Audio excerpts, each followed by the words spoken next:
Gracias por sintonizarte al podcast de la Biblia al desnudo. Puedes obtener la transcripción de este episodio en los enlaces de la descripción de este video. Recomendamos echar un vistazo si tienes preguntas o dudas acerca de la traducción o redacción en este episodio, ya que difiere del original en inglés. Bienvenido de nuevo al podcast de la Biblia al desnudo. Hoy terminaremos con el libro de Hechos, así que comencemos. Hay algunas cosas aquí en estos dos últimos capítulos que creo que la gente encontrará realmente interesantes. Puede que este no sea uno de los episodios más largos, pero hay cosas que abordar aquí que se relacionan con algunas de las cosas de las que hemos hablado antes y, nuevamente, también con algunos conceptos nuevos. Así que comencemos desde el principio de Hechos 27. Aquí en el versículo 1 dice: Cuando se decidió que deberíamos embarcarnos para Italia, fueron entregados Pablo y algunos otros presos a un centurión de la compañía Augusta, llamado Julio. Y embarcándonos en una nave adramitena que estaba para zarpar hacia las regiones de la costa de Asia, nos hicimos a la mar acompañados por Aristarco, un macedonio de Tesalónica. Al día siguiente llegamos a Sidón. Julio trató a Pablo con benevolencia, permitiéndole ir a sus amigos y ser atendido por ellos. Fin de la cita. Voy a parar aquí. Hay algo que es interesante y que podría llamar la atención. Para aquellos que tienen una buena contabilidad, han leído el Antiguo Testamento un par de veces. Los nombres de los lugares Sidón probablemente les resultarán familiares.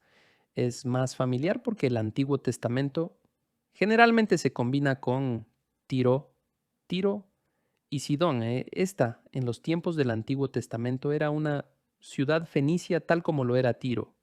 Y llegamos a este punto de, bueno, ¿por qué Sidón estaría incluida aquí? ¿Cuál es el punto? Parece que está bastante al norte de lo que pensaríamos en la Tierra Santa y todo eso. Y sí, es familiar para el Antiguo Testamento y se menciona varias veces y todo eso. ¿Existe entonces una conexión? Bueno, creo que hay una pequeña conexión aquí y la frase curiosa que podría llamar tu atención es que Julio trató a Pablo amablemente y le dio permiso para ir con sus amigos y ser atendido. Ahora, lo extraño es, ¿por qué Pablo tendría amigos en Sidón cuando estuvo allí? ¿Por qué habría gente en Sidón que fuera amiga del apóstol Pablo? Y lo que creo que realmente está sucediendo aquí, y voy a tratar de vincular esto con el Antiguo Testamento, es que creo que esta es la manera en que Lucas le hace saber al lector y al oyente que había creyentes en Sidón. Había creyentes en este lugar que tal vez habían sido guiados al Señor por Pablo, o al menos conocían a Pablo, pero no eran antagonistas. No eran solo judíos quienes podrían haber sido oponentes por alguna razón. No dice que fueran familia. Entonces creo que la mejor conclusión es que hay personas aquí que han escuchado el Evangelio, que conocen a Pablo y son creyentes. Y cuando se menciona a Sidón, esta es otra de esas referencias geográficas que en cierto modo sirven al propósito de algunas de las otras referencias geográficas que hemos encontrado en Hechos, donde Lucas nos deja saber que capta lo que estoy diciendo. Hay lugares en el Antiguo Testamento con los que estás familiarizado que en realidad están asociados con la tierra prometida, a los patriarcas, al pueblo de Israel, o están asociados de alguna manera tal vez con Génesis 10 o tienen alguna otra conexión con esta idea más grande de que el pueblo de Dios tiene una tierra santa. ¿Cuál es la posesión legítima del pueblo de Dios? En cierto sentido, estas son todas las naciones, y hemos hablado sobre la recuperación de las naciones y todo eso es muy familiar, pero hay algunos de estos lugares que se mencionan específicamente en relación con la historia de Israel. Hablamos de Samaria, hablamos de Damasco, hablamos de Caftor, estos lugares que aparecen en el libro de los Hechos y que tienen alguna relación con el Israel del Antiguo Testamento, el pueblo de Dios y tal vez sus enemigos, los clanes gigantes o lo que sea, lugares que deberían haber sido incluidos en la conquista. Y luego están estas, simplemente las naciones que rodean a Israel, que serán reclamadas. Bueno, Sidón en realidad pertenece al primer grupo, lo creas o no. Sidón es un lugar que está conectado con las promesas patriarcales, la tierra prometida, y de donde se obtiene eso es Génesis 49. Ahora, concedo que Génesis 10 sí incluye a Sidón, así que eso también sucede. Génesis 10:19 conecta a Sidón con el territorio de los cananeos. Específicamente el versículo dice, el territorio de los cananeos se extendía desde Sidón rumbo a Gerar hasta Gaza.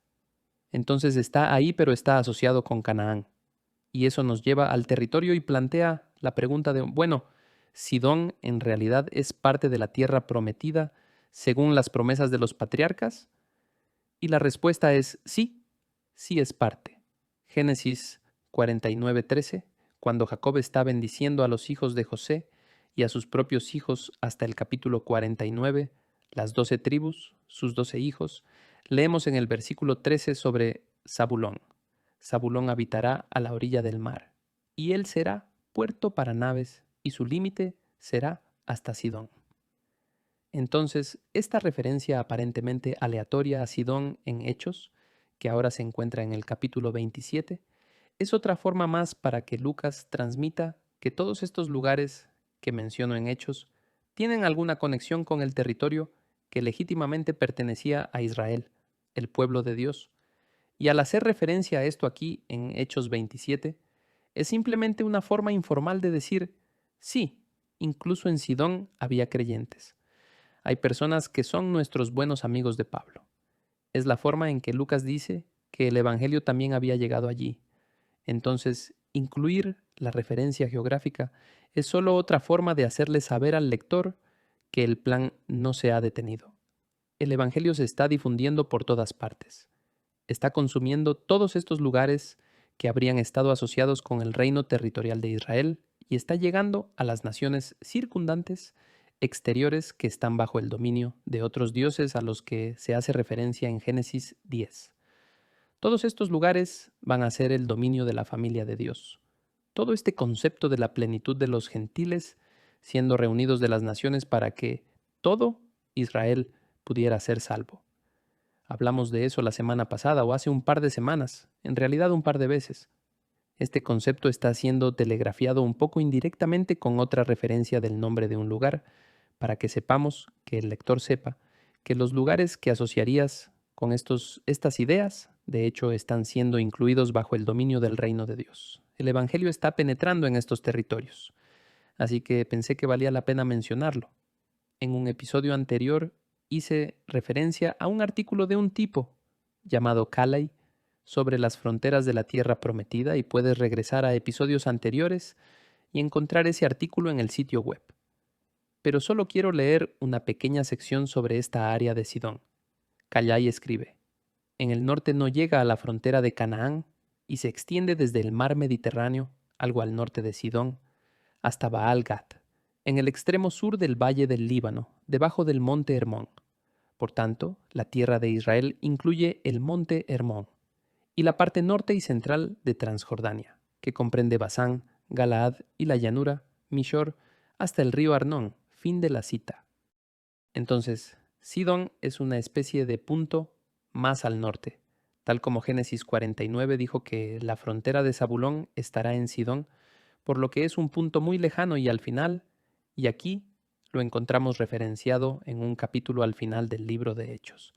Es simplemente una especie de nota geográfica que tiene en cuenta esta idea geográfica cósmica de la plenitud de los gentiles y el territorio que legítimamente pertenecía a los patriarcas. Si continuamos en la narración, simplemente bajemos al versículo 5, y dice, y después de navegar atravesando el mar frente a las costas de Cilicia y de Panfilia, llegamos a Mira de Licia. Allí el centurión halló una nave alejandrina que iba para Italia y nos embarcó en ella. Y después de navegar lentamente por muchos días y de llegar con dificultad frente a Gnido, pues el viento no nos permitió avanzar más, navegamos al abrigo de Creta, frente a Salmón. Y costeándola con dificultad, llegamos a un lugar llamado Buenos Puertos, cerca del cual estaba la ciudad de Lasea. Cuando ya había pasado mucho tiempo y la navegación se había vuelto peligrosa, pues hasta el ayuno había pasado ya, Pablo los amonestaba, diciéndoles, amigos, veo que de seguro este viaje va a ser con perjuicio y graves pérdidas, no solo del cargamento y de la nave, sino también de nuestras vidas. Pero el centurión se persuadió más por lo dicho por el piloto y el capitán del barco que por lo que Pablo decía. Y como el puerto no era adecuado para invernar, la mayoría tomó la decisión de hacerse a la mar desde allí, por si les era posible arribar a Fenice, un puerto de Creta que mira hacia el nordeste y el sudeste, y pasar el invierno allí. Fin de la cita. Entonces tenemos esta pequeña narrativa que realmente establece el hecho de que se van a encontrar con muchos problemas. Deberían haberse quedado donde estaban, deberían haber escuchado a Pablo y van a sufrir un desastre. Esta referencia al ayuno es probablemente el día de la expiación. La mayoría de los comentaristas concluyen eso. Personas como Fitzmayer mantendrían esa opinión particular. Así que te da una idea en el calendario de cuándo se estaba llevando a cabo esta actividad. Por eso recibo preguntas periódicamente sobre ¿cuál era ese ayuno? ¿Estaba en el calendario judío? Probablemente. La mejor suposición es el día de la expiación porque se asociaba con el ayuno del día 10 de Tisribe. Levítico 16, 29 a 31. Puedes buscarlo. La narrativa continúa y obtenemos una narración de cómo se topan con cosas terribles. Están teniendo muchos problemas y llegaremos al versículo 21. Estamos familiarizados con la historia de cómo son arrojados. Tienen que tirar cosas por la borda para salvar el barco. El versículo 21 dice, cuando habían pasado muchos días sin comer, Pablo se puso en pie en medio de ellos y dijo, amigos, debierais haberme hecho caso y no haber zarpado de Creta, evitando así este perjuicio y pérdida. Pero ahora os exhorto a tener buen ánimo, porque no habrá pérdida de vida entre vosotros, sino solo del barco, porque esta noche estuvo en mi presencia un ángel del Dios de quien soy y a quien sirvo, diciendo, no temas, Pablo, has de comparecer ante el César, y he aquí, Dios te ha concedido todos los que navegan contigo. Por tanto, tened buen ánimo, amigos, porque yo confío en Dios, que acontecerá exactamente como se me dijo. Pero tenemos que encallar en cierta isla. Fin de la cita. Entonces Pablo les está dando consejos. La referencia a un ángel de Dios, y hay otros lugares en el libro de los Hechos sobre el ángel del Señor y demás. Solo quería hacer un comentario que debido a la forma en que funciona la precisión en la gramática griega, de hecho, tuve una pregunta sobre la precisión en nuestra última sesión de preguntas y respuestas. El ángel de Dios, un ángel de Dios, el ángel del Señor. En el Nuevo Testamento, esta no es la figura del ángel del Señor, como lo pensaríamos en el Antiguo Testamento. En el Antiguo Testamento tiene que traducirse definido el ángel del Señor, debido a la gramática hebrea. En el Nuevo Testamento encontrarás que no es necesario traducirlo de esa manera, pero a veces las traducciones lo hacen solo por estilo. Así que no leas en este pasaje ni en otros pasajes que tenemos esta figura del Antiguo Testamento. Francamente, si estás familiarizado con la idea de los dos poderes, lo que tengo en mis libros, especialmente en El Mundo Invisible, sobre las dos figuras de Yahvé, la segunda figura de Yahvé, también tuvimos esta pregunta, es la segunda persona de la Trinidad. Ahora, después de los tiempos del Antiguo Testamento, ahora encarnado en Cristo y para este momento en el libro de los Hechos, Cristo ha muerto y ha resucitado. Entonces no es la segunda figura de Yahvé después de la resurrección. Cristo está a la diestra de Dios. En el Nuevo Testamento, los pasajes que lo describen, está encarnado. No estamos tratando con la misma figura, así que no quiero que la gente concluya, en virtud de sus traducciones, y se confunda, que ahora volvemos a hablar de este tipo del Antiguo Testamento. Solo pensé en mencionar eso porque algunas traducciones tendrán el ángel de Dios o el ángel del Señor o algo así. Este no es el único lugar donde sucedió ese tipo de cosas. Entonces pensé que teníamos que mencionarlo en algún momento. El versículo 31, Pablo acaba de dar sus instrucciones que continúan. Volvamos al versículo 27 para continuar donde lo dejamos, y dice, y llegada la 14ª noche, mientras éramos llevados a la deriva en el mar Adriático, a eso de la medianoche los marineros presentían que se estaban acercando a tierra. Echaron la sonda y hallaron que había 20 brazas. Pasando un poco más adelante, volvieron a echar la sonda y hallaron 15 brazas de profundidad.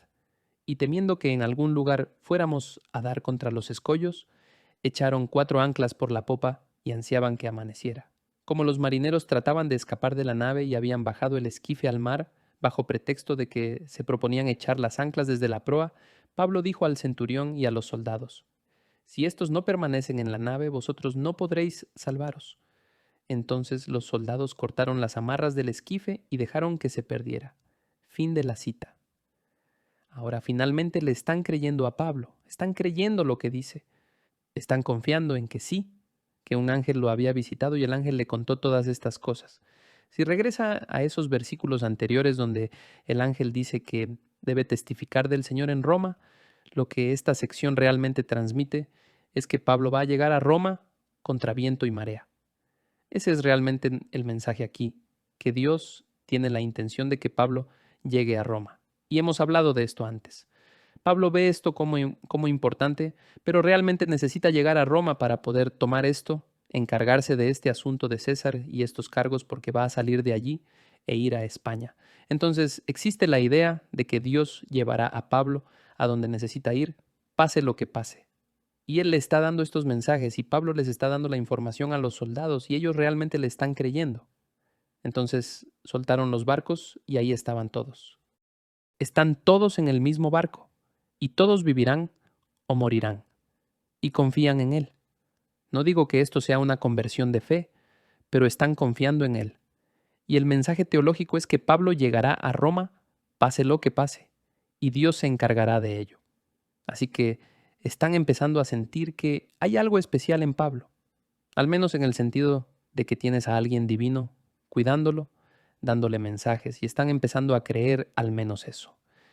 Se volverá un poco más interesante a medida que avancen estos dos capítulos, pero está muy claro que Pablo no es visto como un prisionero normal. Ahora, cuando lleguemos al versículo 33, continuaremos donde lo dejamos, y dice: Y hasta que estaba a punto de amanecer, Pablo exhortaba a todos a que tomaran alimento, diciendo: Hace ya 14 días que, velando continuamente, estáis en ayunas, sin tomar ningún alimento. Por eso os aconsejo que toméis alimento, porque esto es necesario para vuestra supervivencia. Pues ni un solo cabello de la cabeza de ninguno de vosotros perecerá. Habiendo dicho esto, tomó pan y dio gracias a Dios en presencia de todos, y partiéndolo, comenzó a comer. Entonces todos, teniendo ya buen ánimo, tomaron también alimento. En total éramos en la nave 276 personas. Una vez saciados, aligeraron la nave arrojando el trigo al mar. Fin de la cita. Esto me parece realmente extraño y no soy el único. Esta pequeña referencia de que éramos en total 276 personas en la nave ha recibido mucha atención en la literatura académica. Debería telegrafiar esto diciendo que aquí hay una lectura variante que dice 76 pero 276 tiene muy buen soporte textual. El número bien podría ser literal porque sabemos por otros relatos que Josefo en realidad estuvo en un naufragio y escribe sobre ello. Y el barco en el que estaba tenía más de 600, así que este no es un número ridículamente alto para ser un número literal. Dicho esto, está bien, ahora soy yo, así que vamos a entrar en algo diferente. Ha habido personas que se han preguntado acerca de este número, si tenemos otra situación de gematría aquí, y sospecho que sí. Ahora les voy a dar mi opinión sobre esto. Si estás interesado en esto, mencionaré una fuente y me aseguraré de que Trey la tenga y pueda publicarla. Es solo un artículo muy breve sobre cierto aspecto de la gematría que es relevante para esto, aunque no trata específicamente este pasaje. Pero varios comentaristas han dicho que el número 276 es lo que se llama un número triangular, es decir, es la suma de los números del 1 al 23. Y esos números se pueden ordenar en un triángulo de modo que tengan lados iguales. Eso es cierto. La pregunta ¿es ese hecho sobre 276 el hecho de que es uno de esos números triangulares mágicos donde todos los lados se suman de la misma manera y se obtiene este total? ¿Le importaba a Lucas? ¿Lucas sabía sobre eso? ¿Lucas usó el número por alguna razón críptica? Bueno, este es el caso. Te lo voy a exponer. No escucharás esto en ningún otro lugar de los comentarios. Te lo digo ahora mismo. Y sí, es una especulación, pero es algo interesante. Y lo explico. El 276 Este número triangular es también el número de gematría. En otras palabras, el número que se produce para la frase Yahvé nuestra justicia.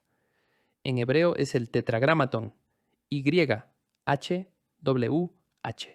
Y luego Tzidkenu, entonces YHWH, Tzidkenu. Esa frase, Yahvé nuestra justicia, las letras llegan hasta 276 y eso es algo curioso. Es interesante. Bueno, esa frase, Yahvé nuestra justicia, aparece solo 2 veces en la Biblia hebrea. Jeremías 23:6 y Jeremías 33:11. Y ambas básicamente dicen lo mismo. Te los voy a leer a ambos. Van a sonar muy similares. Jeremías 23:6, incluyamos aquí el versículo 5 para tener un poco de contexto, y dice, He aquí, vienen días, declara el Señor, en que levantaré a David un renuevo justo, y él reinará como rey, actuará sabiamente, y practicará el derecho y la justicia en la tierra. En sus días será salvo Judá, e Israel morará seguro. Y este es su nombre por el cual será llamado, el Señor, justicia nuestra. Fin de la cita. Ahora aquí está Jeremías 33, de nuevo, básicamente lo mismo. En realidad es el 33:16, no el 33:11, así que me equivoqué hace unos segundos. Déjame leer esto e incluiré el versículo 15. Te sonará muy familiar, muy similar, y dice, En aquellos días y en aquel tiempo haré brotar de David un renuevo justo, y él hará juicio y justicia en la tierra. En aquellos días estará a salvo Judá, y Jerusalén morará segura, y este es el nombre con el cual será llamada, el Señor, justicia nuestra. Fin de la cita. Ahora aquí está la pregunta.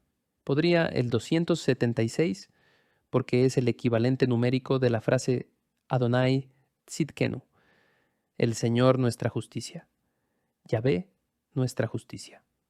¿Podría ser 276 un número críptico usado para transmitir la idea de que Dios había asegurado el paso de Pablo a Roma? Que como hemos visto antes, creía que en última instancia sería una parada de descanso en el camino a España, Tarsis, en cuyo punto, si llegaba allí, en cuyo punto la plenitud de los gentiles se llevaría a cabo y que a su vez resultaría en que todo Israel sea salvo.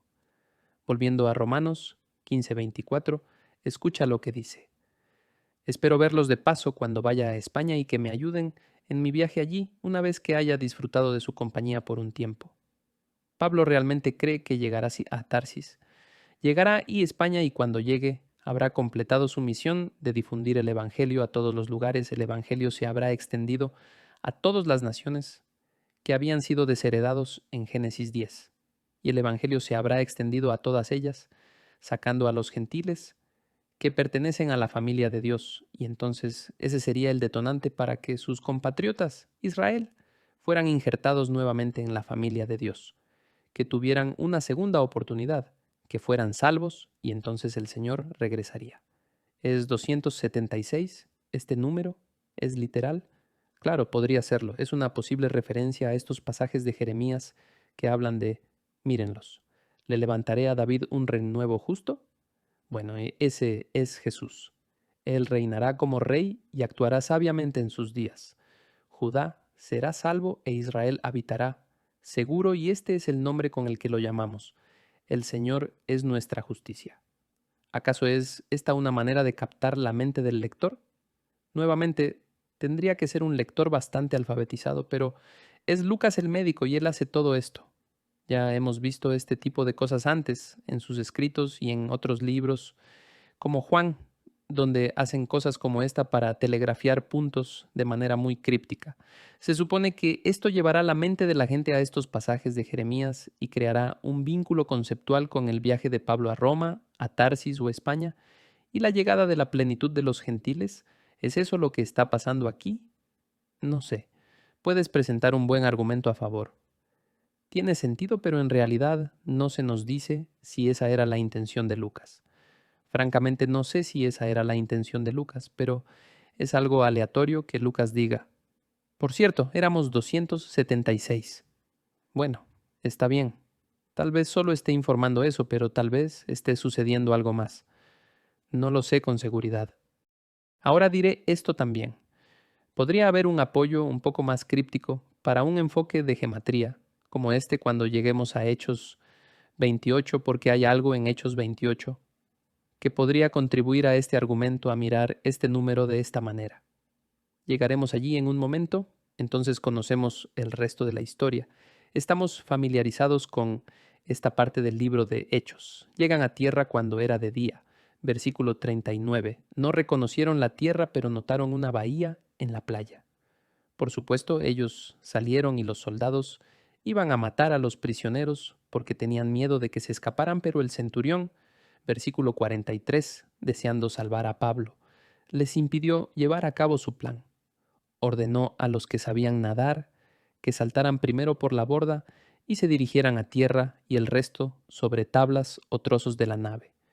Y así fue como termina Hechos 27, que fueron todos llevados sanos y salvos a tierra, tal como el Señor le había dicho a Pablo.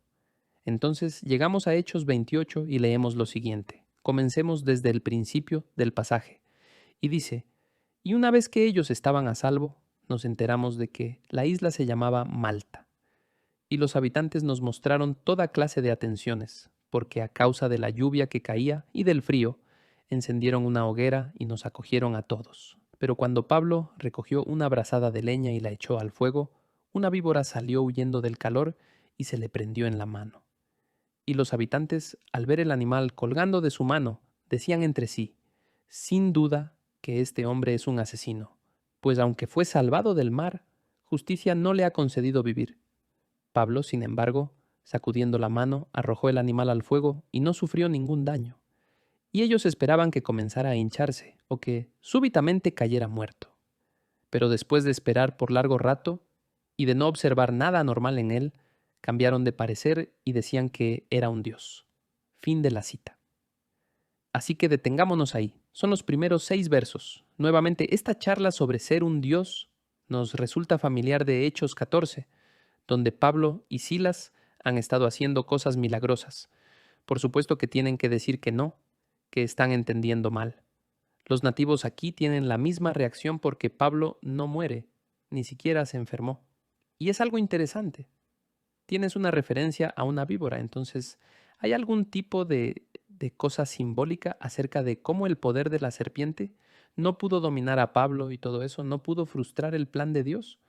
Creo que podría haber una lectura de eso. De hecho, sospecharía que habría más si volviera a haber algún tipo de cita del Antiguo Testamento o tuviéramos tal vez algo del Génesis que reforzara ese argumento, pero no lo tenemos.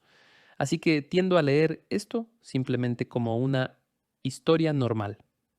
Pablo es mordido por una serpiente. No tenemos que pensar en Nayash cada vez que vemos una serpiente, pero admito que es posible que haya habido algún mensaje allí. Podrías leer eso solo porque es una serpiente, lo entiendo. Sin embargo, lo que creo que es interesante aquí es la referencia a los pueblos nativos. Pueblo nativo es la palabra griega barbaroi. Se refiere específicamente a los gentiles que no hablan griego. Pasamos mucho tiempo en el libro de los Hechos hablando de los gentiles. Y típicamente asociamos eso con que todos hablan griego porque ese es el idioma del Nuevo Testamento, la era helenística, como todos heredaron la cultura griega.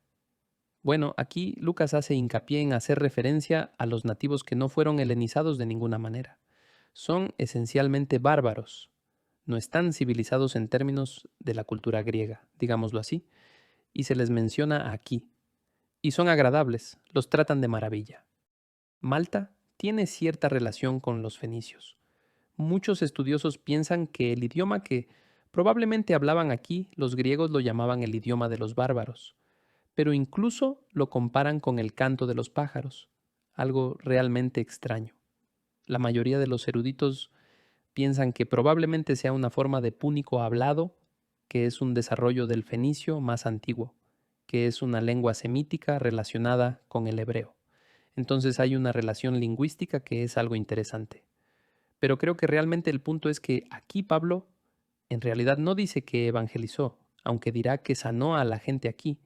Y si el historial de Pablo es el mismo aquí, y no tenemos motivos para pensar de otra manera, le habría hablado del Señor y demás.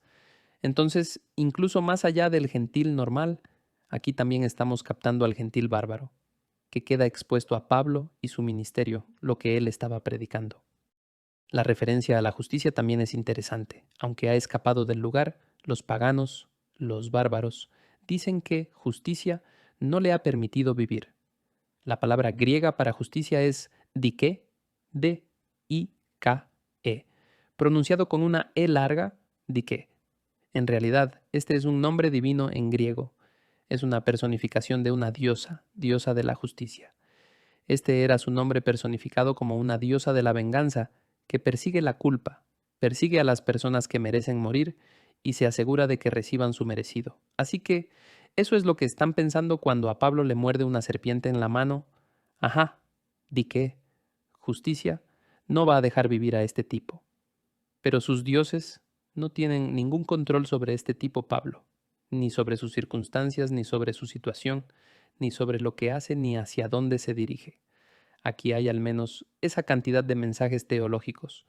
Pablo va a sanar en el versículo 7 y dice, y cerca de allí había unas tierras que pertenecían al hombre principal de la isla, que se llamaba Publio, el cual nos recibió y nos hospedó con toda amabilidad por 3 días.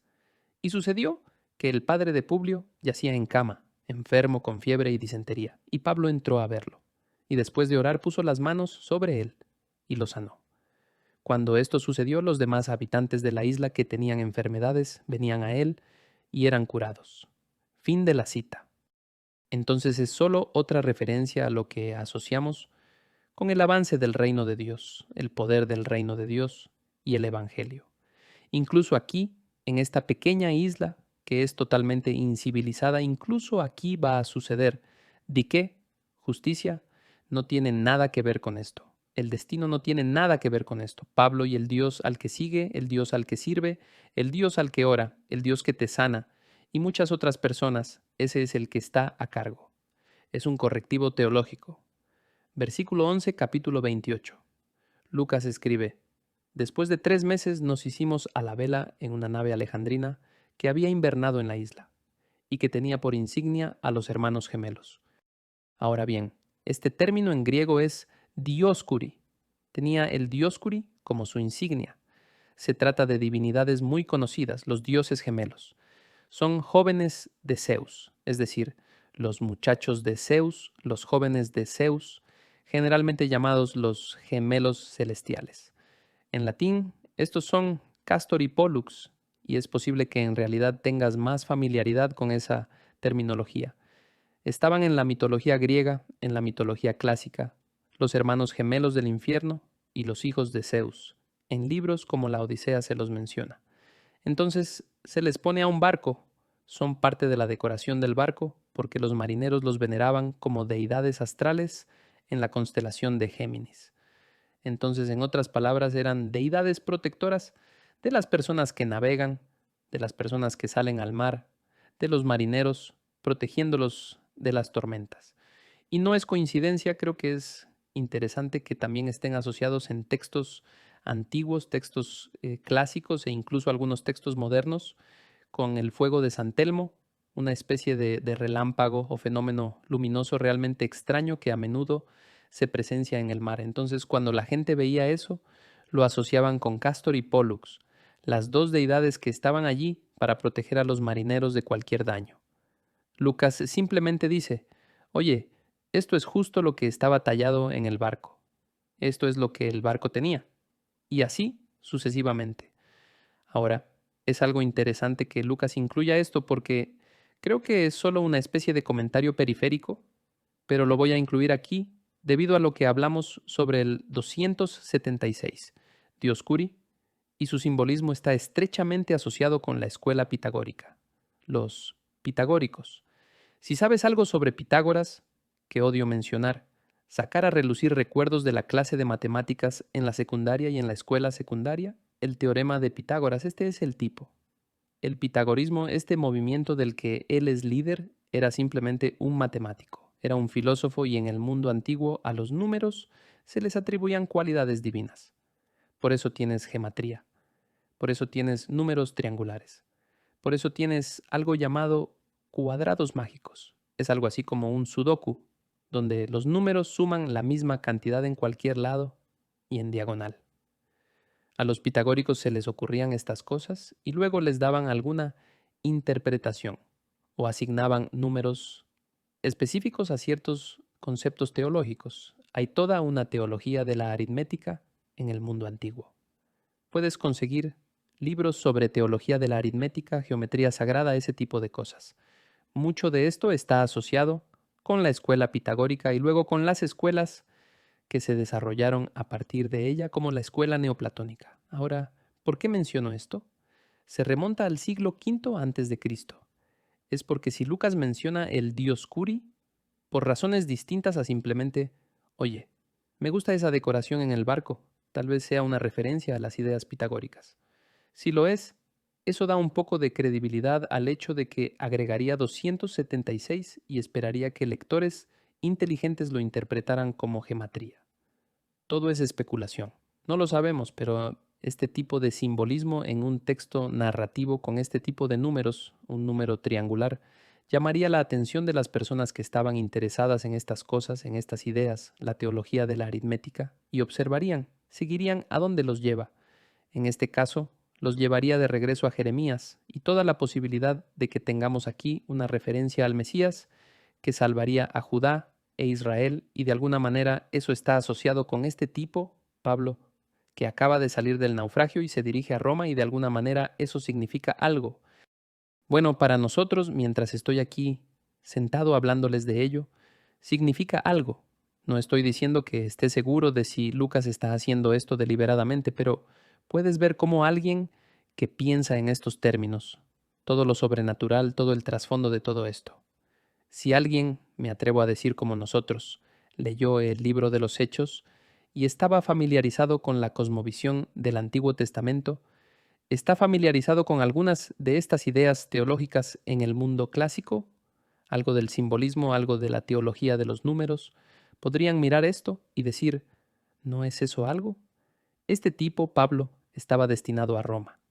Dios dijo que lo llevaría allí. 276, bueno, busquemos eso. Tiene algo que ver con la salvación de Judá e Israel, el hombre que llega a Roma, la plenitud de los gentiles. Podrías juntar estas piezas, ese es el punto, pero solo estoy siendo honesto contigo.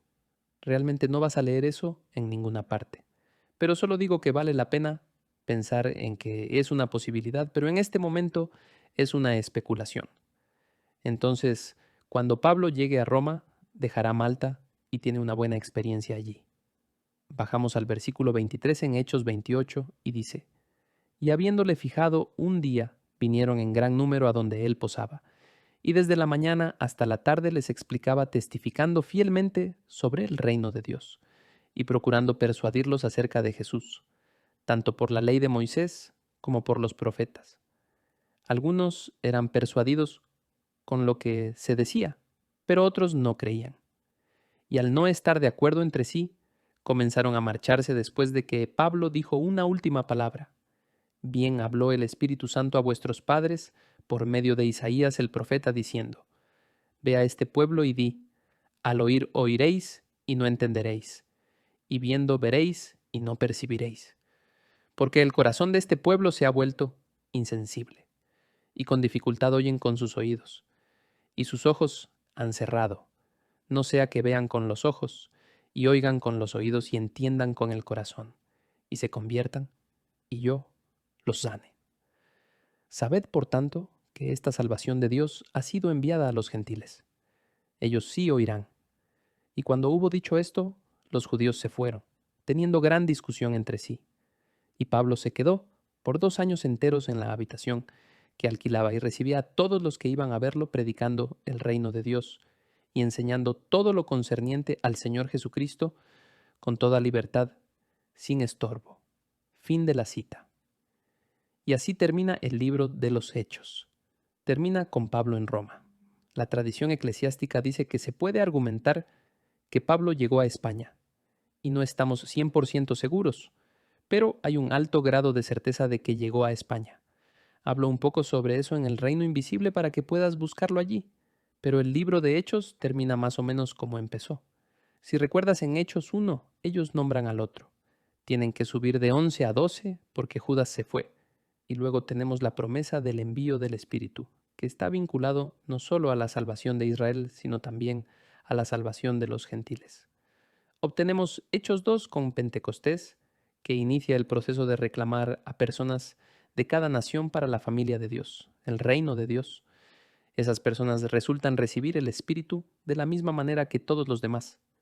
De modo que el libro de los Hechos termina con esta declaración: la salvación de Dios ha sido enviada a los gentiles, ellos escucharán. Lucas nos ha hecho retroceder a través del número 276 al hecho de que esta es la misión de Pablo, apóstol de los gentiles. Ahora está en Roma. Va a llegar a España. Vamos a reclamar las naciones, pero somos 276 en el barco. Y volviendo a Jeremías, levantaré un renuevo justo y Judá será salvo e Israel habitará en paz. ¿Es todo esto una especie de captura acumulativa de este mensaje? Creo que puedes darte cuenta porque te estoy explicando esto. Creo que se puede argumentar que esto es lo que Lucas está haciendo para el lector alfabetizado. Está dejando caer migas de pan aquí, pero no está seguro. Solo las ofrece para su consideración. Así que hemos recorrido el libro de los Hechos y de ahora en adelante recorreremos otros lugares.